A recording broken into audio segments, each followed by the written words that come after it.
Hey, feeling good, like I should. Hello, happy Tuesday! Jude decided to not participate in the making of the Tuesday tip, but only the eating.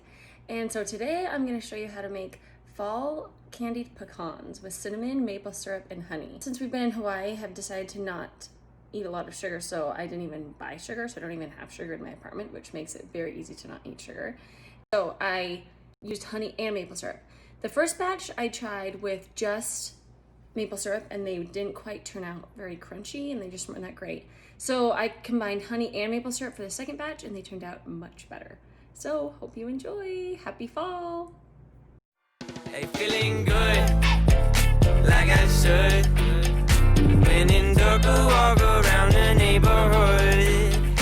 Feeling blessed, never stressed. Got that sunshine on my Sunday best. Hey, feeling good, like I should. When in dark, I walk